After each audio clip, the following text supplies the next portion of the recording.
தமிழகத்தின் 17வது சட்டப்பேரவையின் முதல் கூட்டத்தொடர் இன்றைய தின காலை 9:30 மணிக்கு சென்னையில் உள்ள கலைப்பாணர் அரங்கில் ஆரம்பமானது. இந்த கூட்டத்தில் அண்மையில் நடைபெற்ற பொது தேர்தலில் வெற்றி பெற்ற புதிதாக தேர்ந்தெடுக்கப்பட்டிருக்கக்கூடிய சட்டப்பேரவை உறுப்பினர்கள் அனைவரும் முறைப்படி பதவி பிரமாணம் எடுத்துக் கொண்டார்கள்.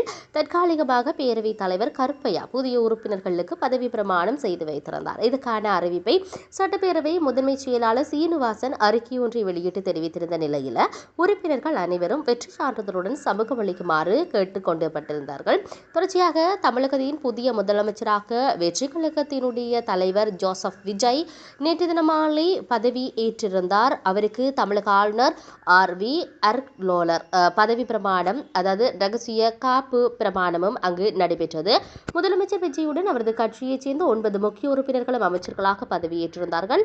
ஆளுநர் மாளிகையில் நிலவிய இழுபறிகளுக்கு பின் ஒரு வழியாக புதிய அமைச்சரவை பதவியேற்றது தமிழக அரசியல் வரலாற்றில் ஒரு முக்கிய திருப்பு முனையாக பார்க்கப்படுகின்றமை மிக முக்கியமான பேச்சு பொருளை உண்டு பண்ணியிருக்கின்றது என்ற விதமான விடயத்தை நாங்கள் இங்கு சொல்லக்கூடியதாக இருக்கிறது. இது இவ்வாறு இருக்கின்ற பொழுது இன்றைய நாளிலும் பல்வேறுபட்டவர்கள் தங்களுடைய பதவி பிரமாணங்களை அமைச்சர்கள் அதேபோன்று LMAக்கள் எடுக்கின்ற பொழுது இதையும் தாண்டி தமிழகத்தை மையப்படுத்திய அரசியல் என்பது ஒரு சூடுபிடித்த அரசியல் நகர்வுகளோடு சென்று கொண்டிருப்பதை நாங்கள் பார்க்கக்கூடியதாக இருக்கிறது.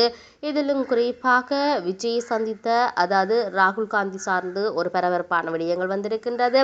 அதையும் தாண்டி விஜயினுடைய அடுத்த கட்ட நடவடிக்கை என்ன என்பதை நாம் பார்க்க வேண்டிய தேவை இருக்கின்றது.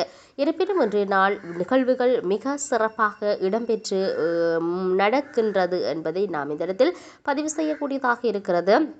உண்மையிலேயே தமிழகத்தில் சூடு பிடிக்கின்ற ஒரு அரசியல் களமாகவும் அதிமுகவில் 37 MLAக்கள் விஜய்க்கு ஆதரவு என்ற விடயமும் தற்பொழுது நேற்று நாளில் வெளிவந்திருந்ததை பார்த்திருந்தோம். அதுக்கும் மிக முக்கியமான விடயத்தை உண்டு பண்ணி இருக்கிறது. இருப்பினும் நாம் எல்லாரும் இதற்கு பொறுத்திருந்து பார்க்க வேண்டிய தேவை இருக்கிறது. என்ன நடக்கப் போகின்றது என்பதை மற்றும் ஒரு பதிவினூடாக சந்திப்போம். வணக்கம்.